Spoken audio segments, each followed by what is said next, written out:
Halo teman-teman semua, pada kesempatan kali ini kita akan membahas salah satu struktur geologi yang sangat penting dalam dunia geologi teknik dan pertambangan, yaitu sesar atau fault. Kenapa topik ini penting? Karena hampir semua kegiatan pertambangan, baik tambang terbuka maupun tambang bawah tanah, pasti akan berinteraksi dengan struktur geologi, dan salah satu strukturnya yang paling berpengaruh terhadap kestabilan lereng, keselamatan kerja, hingga perhitungan cadangan adalah sesar.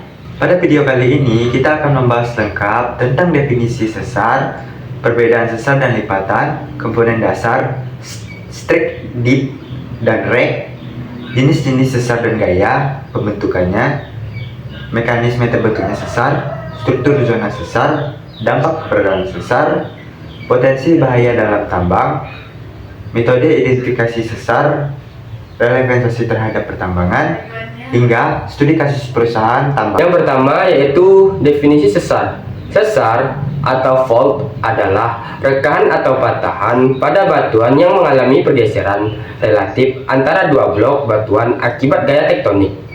Jadi, bukan hanya retak biasa, tetapi retak yang disertai dengan perpindahan posisi batuan. Pergerakan ini bisa vertikal, horizontal, maupun kombinasi keduanya. Sesar terbentuk karena batuan tidak mampu lagi menahan tegangan yang bekerja padanya, sehingga akhirnya mengalami patahan. Yang kedua, perbedaan sesar dan lipatan. Sekarang ini kita membandingkan dengan lipatan. Lipatan adalah pembongkaran lapisan batuan akibat gaya kompresi, tetapi batuannya tidak sampai patah. Contohnya anticline dan syncline. Sesar adalah patahan disertai perbedaan utama antara lipatan dan sesar. Kalau lipatan, batuannya melengkung. Sesar, batuannya patah. Kalau lipatan, tidak ada pergeseran blok. Sesar, ada pergeseran blok. Kalau lipatan, umumnya akibat kompresi. Kalau sesar, bisa kompresi, tarik, dan geser. Komponen bidang sesar. Dalam sesar ada beberapa bagian penting. Yang pertama, bidang sesar atau fault plane, bidang tempat terjadinya pergeseran. Yang kedua, ada hanging wall, blok batuan yang berada di atas bidang sesar. Yang ketiga, footwall, blok batuannya berada di bawah bidang sesar. Cara mudah mengingat kalau kita berdiri di bidang sesar, kaki kita sama dengan potwall yang menggantung di atas hanging wall. Yang ketiga yaitu strike and dip. Dalam struktur geologi, kita akan mengenal yaitu strike, arah garis berpotongan bidang sesar dengan bidang horizontal. Biasanya dinyatakan dalam arah mata angin atau azimut. Sedangkan dip, sudut kemiringan bidang sesar terhadap horizontal. Dip memiliki besar sudut, misalnya 45 derajat, arah kemiringan. Selanjutnya yaitu pitch atau rake, sudut pergerakan garis slip terhadap strike pada bidang sesar, digunakan untuk mengetahui arah gerakan relatif. Yang keempat yaitu jenis-jenis sesar dan gayanya. Jenis sesar ditentukan oleh gaya yang bekerja. Yang pertama yaitu sesar normal, terjadi akibat gaya tarik atau tensional stress. Cirinya yaitu hanging wall turun terhadap footwall, umumnya terjadi di daerah pemekaran. Yang kedua yaitu sesar naik atau reverser fault, akibat gaya konversi. Cirinya yaitu hanging wall naik relatif terhadap footwall. Jika sudutnya landai disebut truss fault. Yang ketiga yaitu sesar geser atau strike slip fault, akibat gaya geser. Pergerakan dominan horizontal, ada deksternal kanan dan sinistral kiri. Yang keempat yaitu sesar oblik, gabungan vertikal dan horizontal. Sesar normal adalah sesar yang terjadi akibat gaya tarik tensional force, sehingga blok batuan bagian atas hanging wall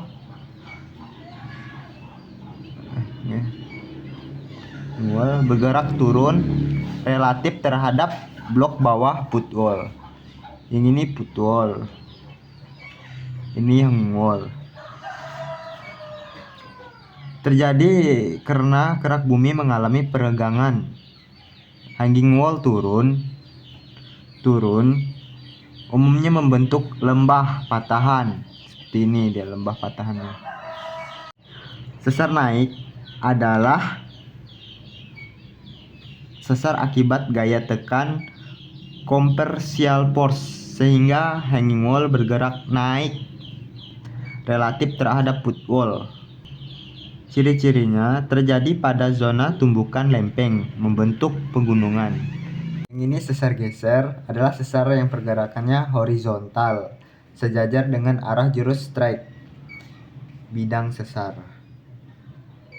Yang jenisnya yang dekstral, yang ke kanan, blok di seberang tampak bergerak ke kanan. Kalau yang sinistral, blok di sebelah ini bergerak ke kiri.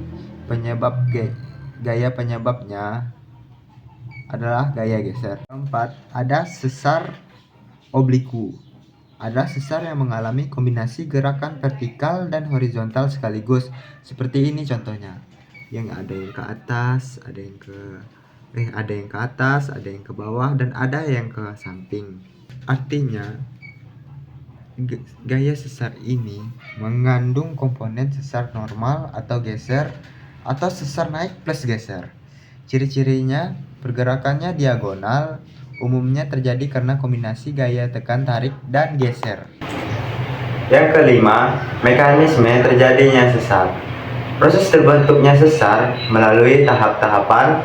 Yang pertama, akumulasi tegangan. Yang kedua, batuan mengalami deformasi elastis. Lalu, yang ketiga, tegangannya melebihi kekuatan batuan. Yang keempat, terjadinya patahan mendadak. Yang kelima, energi dilepaskan seperti gempa bumi. Konsep ini disebut teori elastic rebound. Yang keenam yaitu struktur dan elemen zona sesar atau disebut juga versi diperdalam. Baik, sekarang kita masuk ke bagian yang sangat penting dan sering muncul dalam studi. Teman-teman perlu memahami bahwa sesar itu bukan hanya satu garis tipis di peta geologi. Sesar adalah sebuah zona deformasi kompleks yang memiliki ketebalan tertentu dan terdiri dari beberapa bagian dengan karakteristik mekanika yang berbeda-beda. Zona ini bisa memiliki ketebalan seperti beberapa sentimeter, yang kedua beberapa meter, yang ketiga bahkan ratus meter pada sesar besar. Semakin besar skala sesarnya, semakin kompleks pula zona deformasinya. Yang pertama yaitu fault atau core atau inti sesar. Bagian paling tengah dari zona sesar disebut fault core. Ini adalah zona utama tempat terjadinya pergeseran relatif antar blok batuan. Ciri-cirinya yaitu batuan sangat hancur. Yang kedua yaitu teksturnya tidak teratur. Yang ketiga sering terdapat pada material halus. Yang keempat yaitu kekuatan mekanik tanah sangat rendah. Fault core merupakan zona dengan deformasi paling intens. Di dalam fault core biasanya ditemukan yaitu yang A yaitu fault gouge. Material sangat halus seperti lempeng atau bubuk batuan. Terbentuk akibat geseran antar blok batuan dan proses grading selama pergerakan sesar. Sifat mekanik gouge: kohesi rendah, sudut geser dalam kecil, mudah jenuh air, sangat lemah. Dalam tambang, keberadaan gouge sangat berbahaya karena mudah menjadi bidang gelincir, mudah meloloskan air, dan menurunkan kestabilan lereng. Yang B yaitu reaksi sesar, fault breccia. Breksi sesar terdiri dari yaitu fragmen batuan bersudut, ukuran tidak seragam, terikat oleh matrik halus. Berbeda dengan gouge, yang sangat halus, breksi masih memiliki fragmen yang bisa dikenali. Breksi ini terbentuk akibat patahan mendadak energi besar saat sesar aktif. Secara mekanik, lebih kuat dari gauge, tapi lebih lemah dari batuan utuh. Yang kedua, damage zone atau zona kerusakan. Di luar fault core terdapat damage zone. Zone ini masih dipengaruhi oleh deformasi, tetapi tidak seintens fault core. Fault core. Ciri-cirinya banyak rekahan kecil atau mikrofraktur, banyak kekar atau join. Yang ketiga, batuan retak-retak. Yang keempat, kekuatan berkurang. Ketebalan damage zone bisa jauh lebih besar dibandingkan fault core. Di tambang terbuka, damage zone ini sering menjadi area runtuhan kecil, area rembesan air, dan area dengan RMR rendah. Secara geoteknik, damage zone memiliki nilai UCS lebih rendah, RQD-nya lebih kecil, dan permeabilitas lebih tinggi. Yang ketiga yaitu transition zone. Pada beberapa sesar besar terdapat zona transisi antara batuan utuh dan damage zone. Zona ini menunjukkan retakan mulai muncul, tegangan mulai terdistribusi, sifat mekanik mulai berubah. Ini penting dalam analisis numerik kestabilan lereng. Proses pembentukan struktur zona sesar. Zona sesar terbentuk melalui beberapa tahapan deformasi, yaitu tahapan 1, micro raking. Retakan mikro mulai terbentuk.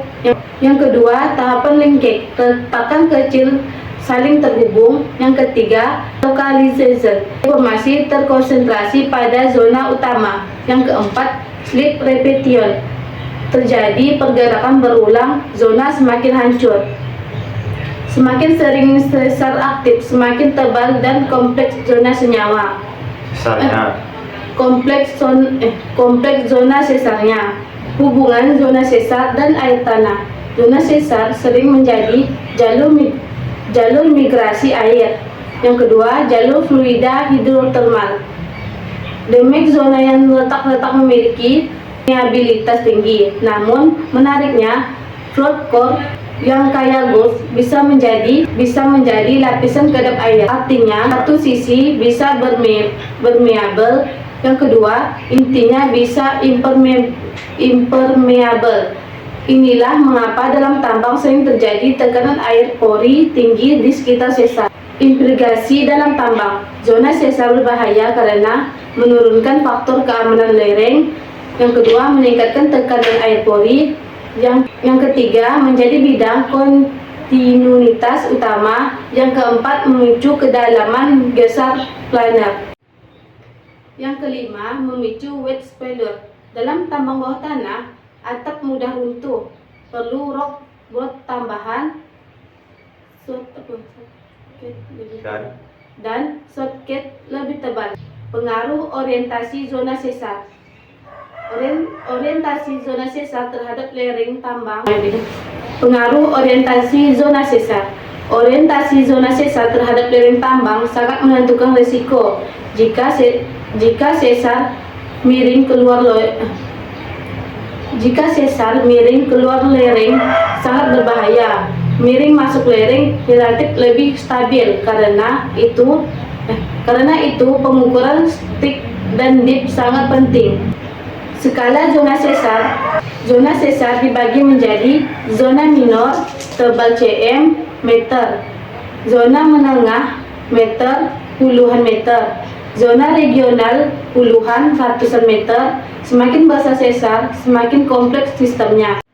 Yang ketujuh yaitu dampak keberadaan sesar. Baik teman-teman, sekarang kita masuk ke bagian yang sangat penting, yaitu dampak keberadaan sesar. Sesar bukan hanya struktur geologi biasa, Keberadaannya bisa membawa dampak besar baik dari segi geologi, geoteknik, lingkungan, hingga aspek ekonomi dalam pertambangan. Dampak ini bisa kita kelompokkan menjadi yang pertama yaitu dampak geologi dan tektonik. Yang kedua, dampak geoteknik dan kestabilan batuan. Yang ketiga, dampak hidrologi dan air tanah. Yang keempat, dampak terhadap mineralisasi. Yang kelima, dampak terhadap lingkungan. Dan yang keenam, dampak sosial dan keselamatan. Mari kita bahas satu persatu secara mendalam. Yang pertama yaitu dampak geologi dan tektonik. Secara geologi regional, sesar berperan besar dalam membentuk morfologi permukaan bumi. Perbentukan bentang alam.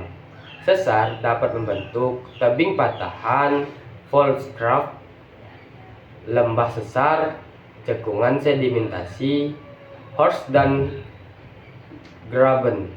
Contohnya, sesar normal dapat menyebabkan blok batuan turun membentuk graben.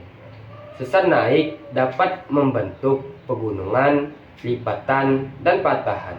Artinya, banyak bentang alam yang kita lihat saat ini merupakan hasil aktivitas sesar jutaan tahun lalu. Pemicu gempa bumi. Yang B yaitu pemicu gempa bumi. Salah satu dampak paling signifikan dari sesar aktif adalah gempa bumi. Ketika tegangan tektonik terakumulasi dan dilepaskan secara tiba-tiba di sepanjang bidang sesar, maka energi tersebut dilepaskan dalam bentuk gelombang seismik. Semakin panjang sesar, besar pergeseran energi yang tersimpan, maka sebagian besar potensi gempa yang dihasilkan. Dalam konteks pertambangan, gempa dapat merusak lereng tambang, memengaruhi operasi, dan membahayakan pekerja. Yang kedua yaitu dampak geoteknik dan kestabilan batuan. Ini adalah dampak yang paling krusial dalam tambang. Zona sesar merupakan zona yang lemah, lebih retak, lebih hancur, dan memiliki kohesi rendah. Karena itu, keberadaan sesar sangat mempengaruhi kestabilan massa batuan. Yang A yaitu penurunan kekuatan batuan. Batuan utuh memiliki UCS tinggi, kohesi tinggi, sudut geser dalam tinggi. Namun pada zona sesar, UCS menurun drastis, kohesi rendah, sudut geser kecil. Artinya, faktor keamanan lereng bisa turun signifikan jika sesar tidak diperhitungkan. Yang B yaitu bidang gelincir potensial. Bidang sesar menjadi bidang planar failure, bidang wedge failure, dan zona rotation failure. Jika orientasi sesar searah dengan lereng tambang, maka risiko longsor sangat tinggi. Yang C yaitu instabilitas tambang bawah tanah. Dalam tambang bawah tanah, sesar dapat menyebabkan runtuhan atap, spling, rock burst pada kondisi tegangan yang tinggi. Zona gauge yang lunak bisa runtuh tanpa peringatan. Yang ketiga yaitu dampak hidrologi dan air tanah. Sesar memiliki peran penting dalam sistem air tanah. Zona sesar dapat berfungsi sebagai yang pertama yaitu jalur permeabilitas tinggi, damage zone yang banyak retakan memungkinkan air mengalir dengan mudah.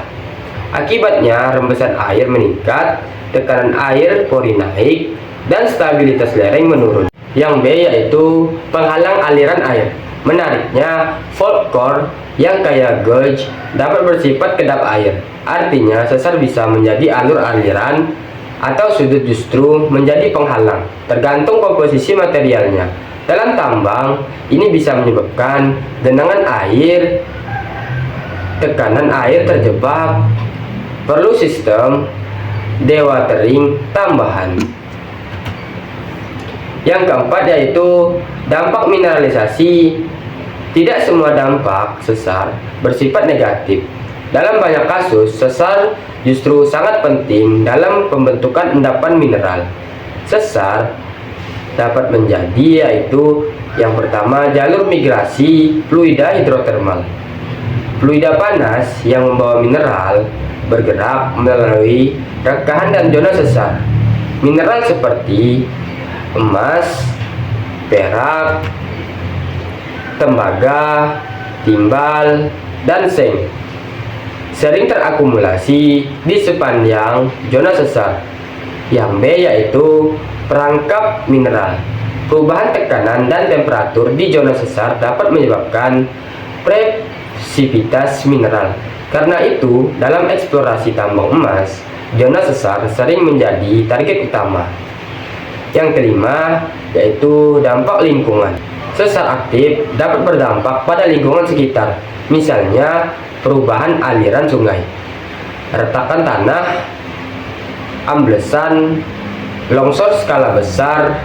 Jika terjadi gempa, infrastruktur bisa rusak dan permukiman terdampak. Yang keenam yaitu dampak sosial dan keselamatan.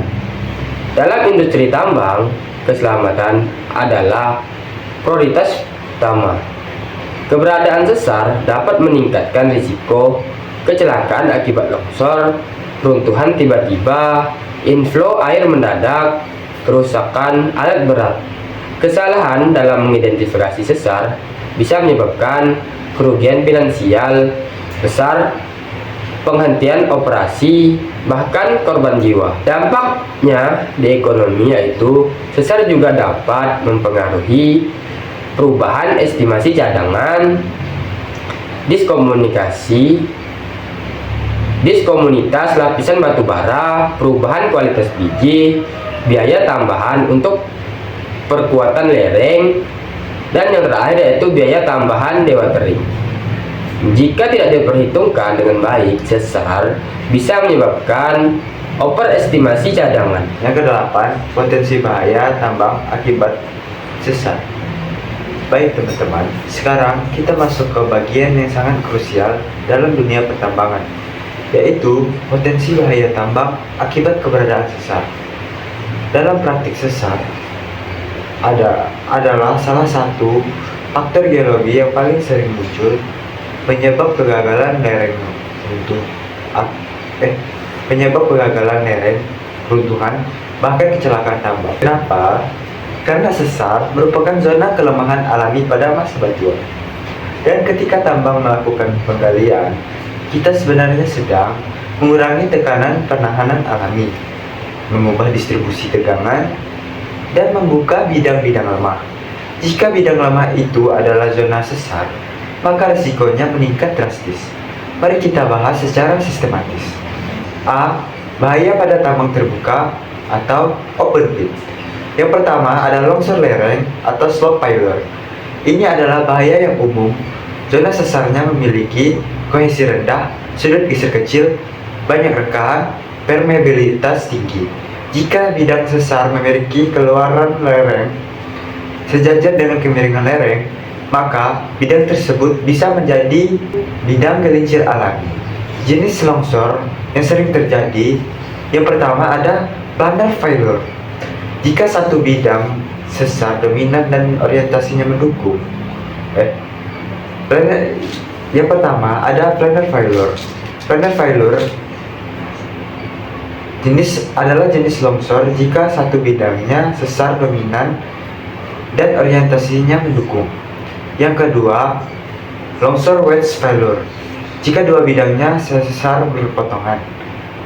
Yang ketiga, rotational failure. Ini adalah jenis longsor jika zona sesar tebal dan materialnya lunak. Dampaknya, kerugian dari longsor tersebut biasanya kerugian dari alat berat, tertimbun jalan angkut, terus penghentian produksi, serta risiko korban jiwa. Yang kedua, penurunan faktor keamanan atau safety factor. Dalam analisis lereng, kita menghitung faktor of safety atau FOS. FOS dipengaruhi oleh kohesi, sudut geser dalam, berat jenis batuan, dan tekanan air pori. Pada zona sesar, nilai C turun drastis, nilai lebih kecil, tekanan air pori bisa meningkat. Akibatnya, pos bisa turun di bawah 1,3 atau bahkan di bawah 1. Artinya, lereng tidak stabil. Yang ketiga, rembesan air dan tekanan pori. Damage zone pada sesar biasanya memiliki permeabilitas tinggi. Air hujan atau air tanah bisa masuk dan meningkat tekanan air. Tekanan air pori yang tinggi mengurangi gaya gesek efektif, mempercepat kegagalan lereng.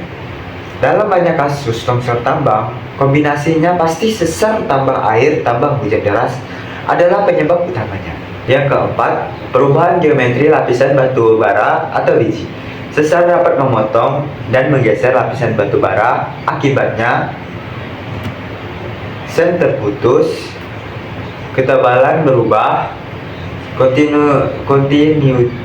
kontinuitas hilang. Hal ini bisa menyebabkan kesalahan estimasi cadangan, kehilangan zona ekonomis, dan tambahan biaya eksplorasi.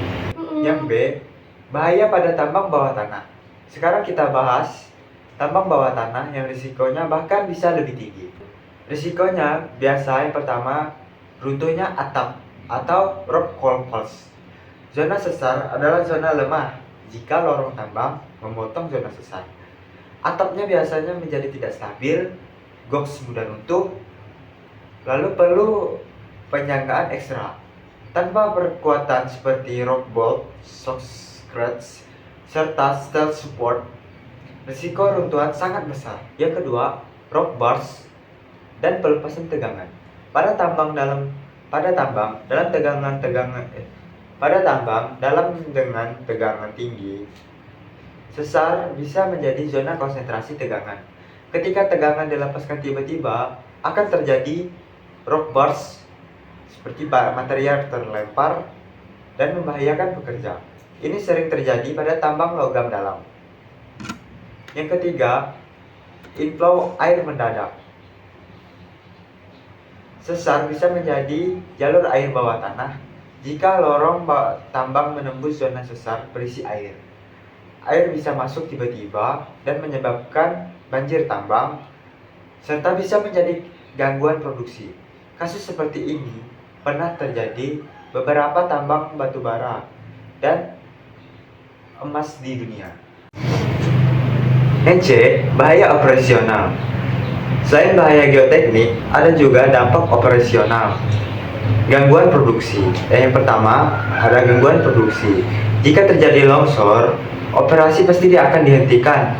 Alat beratnya rusak dan waktu produksi bakal hilang. Biaya downtime biasanya sangat besar. Yang kedua, kerusakan infrastruktur. Sesar aktif dapat menyebabkan kerusakan infrastruktur. Sesar aktif dapat menyebabkan retakan jalan hauling serta pergeseran konveyor, lalu kerusakan fondasi bangunan. Yang ketiga, biaya tambahan mitigasi. Jika zona sesar ditemukan, kita perlu melakukan pengeboran, perlu analisis geoteknik detail, lalu perlu sistem drainase tambahan, perlu slope flattening kan? Perlu slope flattening. Semua itu bisa menambah biaya tambang. Yang D, bahaya gempa induksi. Pada beberapa kasus, aktivitas tambang dapat mengubah distribusi tegangan, mengaktifkan kembali sesar lama. Ini disebut seismicity induced by mining. Walaupun jarang, tetapi bisa terjadi, terutama pada tambang dalam. Yang E, kombinasi bahaya atau multifaktor. Yang membuat sesar berbahaya adalah kombinasi faktor seperti zona lemah, kehadiran air, kemiringan lereng curam, getaran alat berat, serta curah hujan tinggi. Jika semua faktor ini bertemu, risiko meningkat secara eksponensial. Yang F, contoh skenario di lapangan.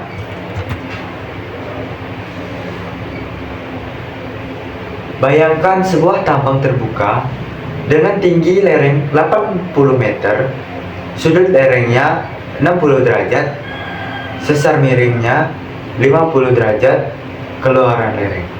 Secara teori, bidang sesar hampir sejajar dengan lereng.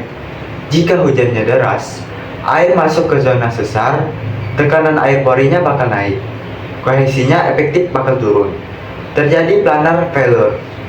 Inilah mengapa investigasi struktur sangat penting sebelum desain final fit. Yang G, strategi mitigasi bahaya. Untuk mengurangi risiko sesar dalam tambang, biasanya dilakukan pemetaan struktur detail, analisis kestabilan lereng numerik, monitoring dengan slope radar, terus pemasangan fail zoometer, serta sistem drainase, lalu perkuatan lereng, yang terakhir penyesuaian sudut lereng. Yang kesembilan, metode identifikasi sesar atau disebut juga versi diperdalam. Baik teman-teman, sekarang kita masuk ke bagian yang sangat penting dalam studi struktur geologi dan pertambangan, yaitu bagaimana cara mengidentifikasi sesar. Mengapa identifikasi sesar sangat penting? Karena sebelum kita mendesain lereng tambang, menghitung cadangan, membuat lorong tambang, menentukan arah penambangan, kita harus tahu dulu apakah di lokasi tersebut terdapat sesar atau tidak. Jika sesar tidak diindikasi sejak awal, maka risiko kegagalan teknis dan kerugian ekonomi akan sangat besar. Identifikasi sesar bisa dilakukan melalui beberapa pendekatan utama, yaitu operasi geologi permukaan, analisis struktur geologi, metode geofisika, data pemboran dan logging inti, analisis geomorfologi dan citra satelit, analisis geoteknik dan parameter massa batuan, yang terakhir metode pergerakan dan deformasi. Maka kita bahas satu persatu secara mendalam. Yang pertama, pemetaan geologi dan permukaan. Ini adalah metode paling dasar dan paling penting. Geologis dan melakukan pemetaan langsung untuk mencari indikasi sesar seperti pertama, offset lapisan batuan. Jika suatu lapisan batuan tiba-tiba terputus atau bergeser, itu indikasi kuat adanya sesar. Contoh, lapisan batuan di satu sisi berada pada elevasi 100 meter, namun di sisi lain berada di 80 meter. Kemungkinan terjadi sesar normal. Yang B, perubahan litologi mendadak. Jika dua jenis batuan berada bersentuhan langsung tanpa kontak sedimentasi normal, bisa jadi itu akibat sesar.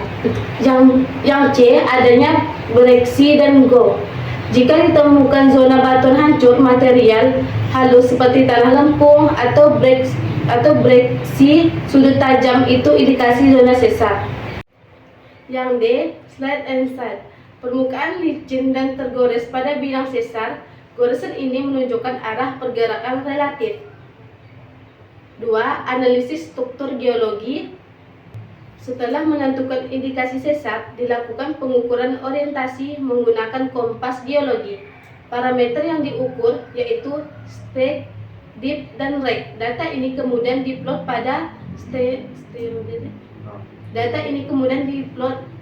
stereonet, diagram mawar, dan peta struktur. Tujuannya untuk mengetahui orientasi dominan sesar dan hubungannya dengan lereng tambang.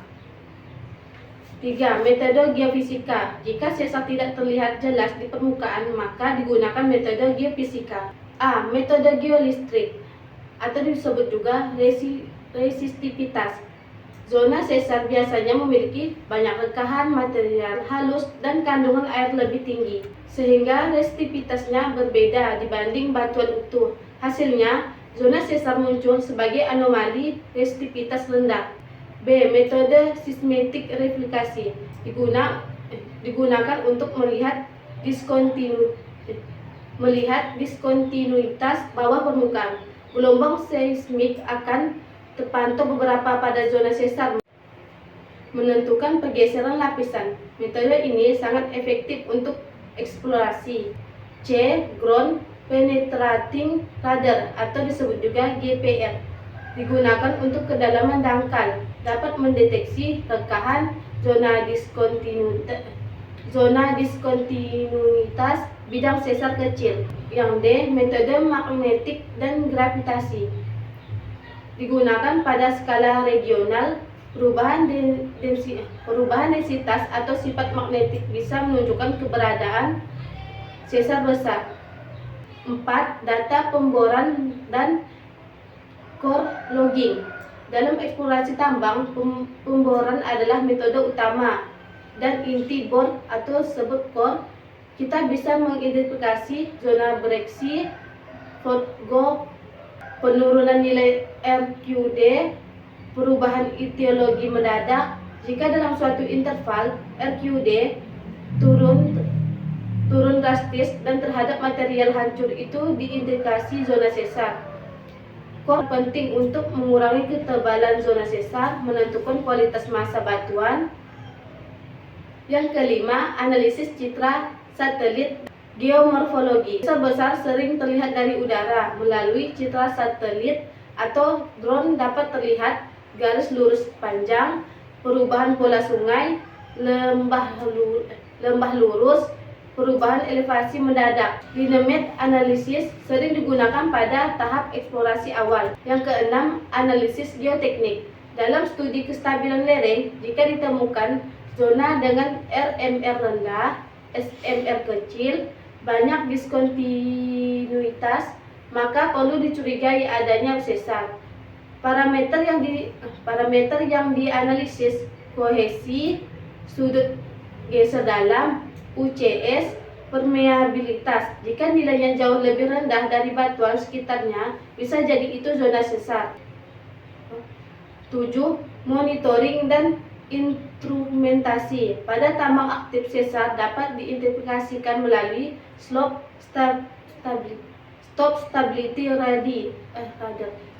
stability radar, mengidentifikasi pergerakan lereng kecil sebelum longsor terjadi. Inclinometer mengukur pergerakan bawah permukaan. Piezometer mengukur tekanan air pada zona sesar. Jika terjadi deformasi lokal berulang di situ zona tertentu, kemungkinan besar dapat bidang sesar aktif. 8. Pemodelan 3D geologi. Dalam tambang modern, semua data pemetaan, pemboran, geofisika digunakan dalam software pemodelan 3D, dan model ini dapat terlihat geometri sesar, arah pergerakan, hubungan dengan cadangan. Metode ini sangat penting untuk desain pit dan underground. Tantangan dalam identifikasi sesar tidak selalu mudah karena tertutup tanah pelapukan, tertutup vegetasi. Tidak semua sesar memiliki offset besar. Sesar tua bisa sulit dikenal karena itu diperlukan kombinasi berbagai metode. Yang ke-10, relevasi sesar terhadap pertambangan. Baik teman-teman, sekarang kita masuk ke bagian yang sangat penting, yaitu mengapa sesar sangat relevan dalam dunia pertambangan. Kita bisa memisahkan struktur geologi dari kegiatan tambang.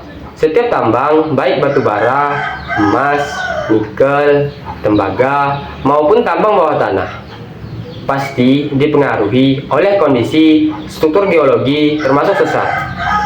Relevansi sesar dalam pertambangan dapat dilihat dari beberapa aspek utama. Relevansi sesar dalam pertambangan dapat dilihat dari beberapa aspek utama, yaitu yang pertama, aspek eksplorasi dan penentuan cadangan. Yang kedua yaitu aspek perencanaan dan desain tambang. Yang ketiga, aspek kestabilan lereng dan geoteknik. Yang keempat yaitu aspek hidrologi dan drainase tambang. Yang kelima yaitu aspek operasional dan produksi.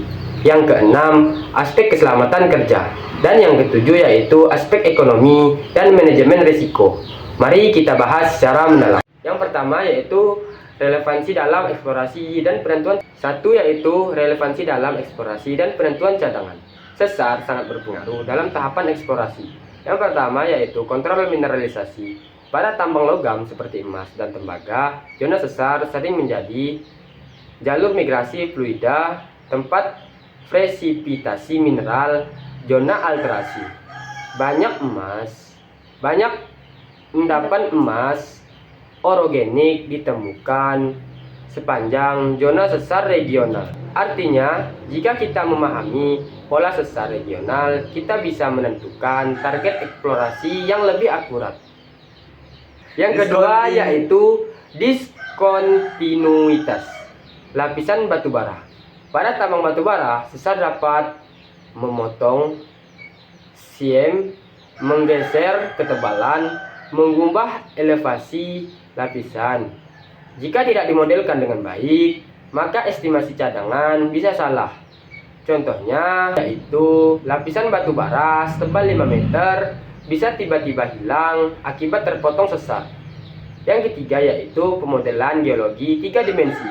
Data sesar digunakan dalam blok model, resource estimation, dan geological modeling. Tanpa memasukkan struktur sesar, model geologi menjadi tidak realistis. Yang kedua yaitu relevansi dalam perencanaan dan desain tambang. Dalam desain tambang terbuka maupun bawah tanah, sesar sangat menentukan geometri tambang. Yang pertama yaitu penentuan arah bukan tambang.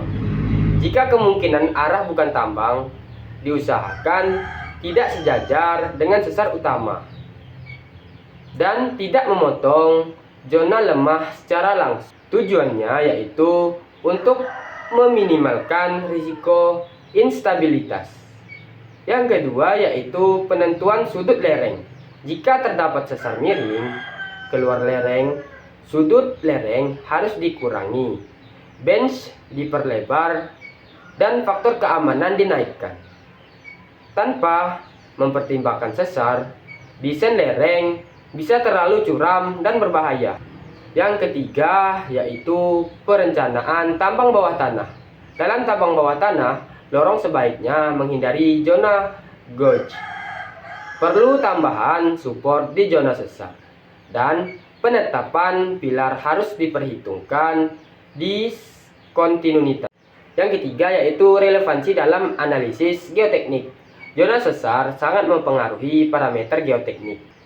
Dalam klasifikasi massa batuan seperti RM atau rock mass rating, SMR slope mass rating, dan key system, zona sesar biasanya memiliki nilai rendah. Akibatnya faktor keamanan turun, perlu perkuatan tambahan, monitoring harus lebih intensif.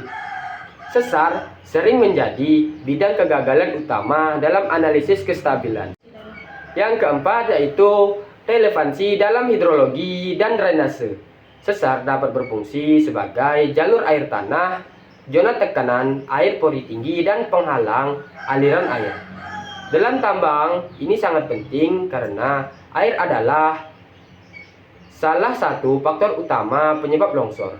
Jika sesar meningkatkan tekanan air pori, gaya geser efektif menurun, dan lereng lebih mudah gagal. Karena itu, desain drainase harus mempertimbangkan keadaan sesar. Karena itu, desain drainase harus mempertimbangkan keadaan sesar.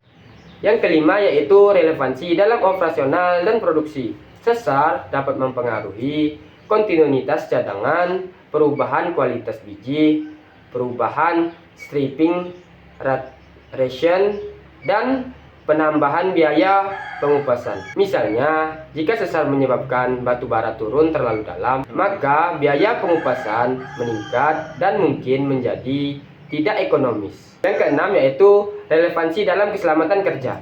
Ini adalah aspek penting. Secara sesar dapat menyebabkan longsor tiba-tiba, runtuhan atap, inflow air, dan pergerakan tanah mendadak. Karena itu, sebelum penambangan dilakukan, harus ada studi geoteknik detail, harus ada monitoring lereng, dan harus ada sistem early warning. Keselamatan pekerja sangat bergantung pada pemahaman struktur geologi. Yang ketujuh yaitu relevansi ekonomi dan manajemen risiko. Kesalahan dalam mengidentifikasi sesar dapat menyebabkan overestimasi cadangan, kegagalan desain lereng, kerugian miliar rupiah, dan penutupan tambang lebih awal. Sebaliknya, jika sesar dipahami dengan baik, eksplorasi lebih tepat sasaran, desain tambang lebih aman, dan biaya mitigasi lebih terkendali. Hubungan sesar dengan strategi tambang. Sesar bisa menentukan apakah tambang layak open pit atau underground. Arah advance pertambangan, urutan pertambangan main. Hubungan sesar dengan strategi tambang. Sesar bisa menentukan apakah tambang open pit atau underground. Arah advance penambangan, urutan penambangan, dan prioritas blok penambangan. Dalam tambang modern, struktur sesar selalu dimasukkan dalam perencanaan jangka panjang, life of mine plan. Contoh situasinya seperti bayangkan sebuah tambang batu bara menemukan sesar besar di tengah pit. Pilihan manajemen yang pertama yaitu mengubah desain pit, yang kedua menurunkan sudut lereng, yang ketiga menambah biaya support, dan yang keempat atau menghentikan penambangan di zona tersebut. Keputusan ini sangat dipengaruhi oleh pemahaman struktur sesar. Yang ke-11, studi kasus identifikasi sesar di perusahaan tambang. Baik teman-teman, sekarang kita masuk ke bagian studi kasus. Di bagian ini, kita akan membahas contoh realistis bagaimana sebuah perusahaan tambang mengidentifikasi sesar, menganalisis dampak serta mengambil keputusan teknik berdasarkan temuan tersebut. Studi kasus ini kita ilustrasikan pada dua jenis tambang. Yang pertama, tambang batu bara terbuka atau open pit. Yang kedua, tambang emas bawah tanah atau underground. Tujuannya agar kita memahami penerapan teori yang kita bahas sebelumnya. Dari pembahasan ini, dapat kita simpulkan bahwa sesar adalah patahan batuan yang mengalami pergeseran, terbentuk akibat gaya tektonik, serta memiliki berbagai jenis tergantung gaya penyebabnya. Sangat mempengaruhi stabilitas tambang. Bisa menjadi potensi bahaya maupun potensi ekonomi. Memahami sesar bukan hanya penting secara teori, tetapi sangat krusial dalam praktik pertambangan. Karena satu kesalahan interpretasi struktur bisa menyebabkan kerugian besar, bahkan kecelakaan kerja. Terima kasih sudah menyimak. Semoga materi ini bermanfaat. Oke teman-teman, terima kasih sudah menonton videonya.